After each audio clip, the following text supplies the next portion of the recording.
السلام علیکم ناظرین، آج میں آپ سے کوئی لگی لپٹی بات نہیں کروں گی۔ آج میں آپ سے بہت سیدھا اور کڑوا سوال کروں گی۔ ذرا سوچئے، اگر ایک شخص سردیوں کی رات میں ہیٹر والے کمرے میں بیٹھا ہو، 2 رضائیاں اوڑھی ہوں اور وہ باہر کھلے آسمان کے نیچے یخ بستہ ہواؤں میں ڈیوٹی دینے والے پہرے دار سے کہے کہ یارا تم اتنی موٹی جیکٹ لے کے کیوں بیٹھے ہو، یہ سب ڈرامہ ہے، تو آپ اس شخص کے بارے میں کیا کہیں گے؟ آپ یقیناً کہیں گے کہ اس سے بڑا احمق منافق کوئی نہیں ہو سکتا۔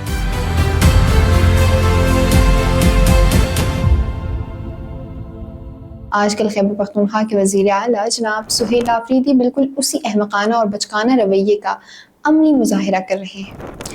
حالیہ دنوں میں وزیر اعلیٰ خیبر پختونخوا نے بنوں کے ایک جلسے سے خطاب کرتے ہوئے انتہائی جذباتیت میں آ کر یہ اعلان کیا کہ وہ پشاور پہنچنے سے پہلے فوج کی چیک پوسٹیں ختم کروائیں گے۔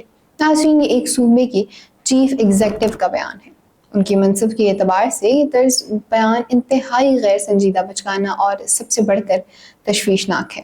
نعرے لگانا بہت آسان ہے سہیل صاحب، الیکشن خدارہ سیاسی پوائنٹ سکورنگ کے لیے اس غریب اور ڈسے ہوئے عوام کو بیوقوف نہ بنائیں۔ ذرا دنیا کسی بھی ملک کی مثال لیں، چاہے وہ امریکہ ہو، بھارت ہو یا کوئی ترقی یافتہ ملک، فوجی چھاونیاں اور کنٹونمنٹس پوری دنیا میں دفاعی اور حساس تنصیات کے طور پر انتہائی محفوظ کیے جاتے ہیں۔ حفاظتی چوکیوں کو ختم کروانے کا اعلان کوئی بڑی سیاسی کامیابی نہیں ہے، بلکہ یہ سیکیورٹی کے ان بنیادی اور الف بے کے اصولوں کو مجرمانہ حد تک نظر انداز کرنا ہے جو کسی بھی ریاست کی بقا کے لیے ضروری ہوتے ہیں۔ انہیں خیبر پختونخوا جیسے حساس ترین صوبے میں سیکیورٹی اور ان چیک پوسٹوں کی اہمیت کا احساس دلانے کی اشد ضرورت ہے۔ اور ناظرین، یہاں ایک بہت ہی بنیادی، سادہ مگر چھپا ہوا سوال ہے۔ خود وزیر اعلیٰ صاحب کہاں رہتے ہیں؟ وہ پشاور کے ایک انتہائی محفوظ کنٹونمنٹ کی رہائش میں رہتے ہیں، جہاں پرندوں کو بھی پر مارنے کی اجازت نہیں۔ اگر آپ کے نزدیک فوجی سیکیورٹی، یہ چیک پوسٹیں اور کنٹونمنٹ اتنے ہی غیر ضروری ہیں اور عوام دشمن ہیں، تو حضور والا پہلے عملی نمونہ تو آپ خود کو پیش کرنا چاہیے۔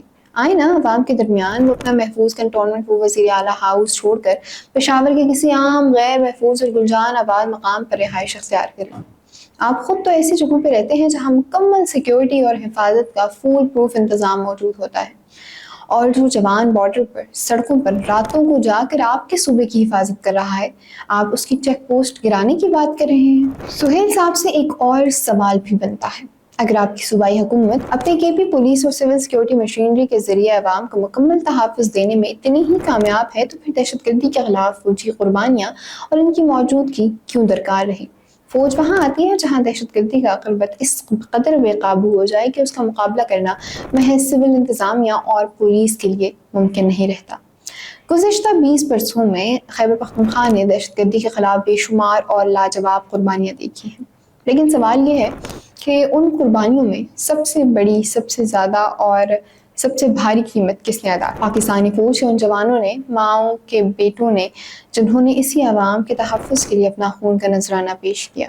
آج ان چیک پوسٹوں نے دہشت گردوں کی درندانی، غیر قانونی اسلحے اسمگلنگ اور بارود کی نقل و حرکت روکنے میں جو فیصلہ کن کردار ادا کیا ہے، اسے محض چند تالیوں اور سیاسی نعروں کی نظر کرنا نہ تو عوام کے مفاد میں ہے اور نہ ہی اس صوبے کی سلامتی کے۔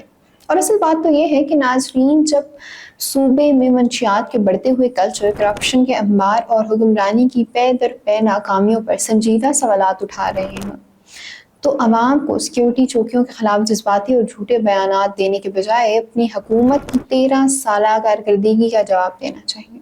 13 سال سے خیبر پختونخوا کے وسائل پر قابض رہنے والوں سے یہ سوال تو بنتا ہے کہ عوام کو حقیقی تحفظ، بہتر حکمرانی، صحت، تعلیم اور عملی ترقی کے میدان میں آخر کیا ملا؟ اختلاف رائے جمہوریت کا حسن ہے اور سیاسی حق بھی، لیکن خدا را قومی سلامتی، فوج کی قربانیوں اور عوام کے تحفظ کو سیاسی پوائنٹ سکورنگ اور سستے نعروں کا میدان بنانا انتہائی خطرناک کھیل ہے۔ اس کھیل میں جو آگ لگے گی، اس میں سب سے پہلے یہی نعرے لگانے والے جلیں گے۔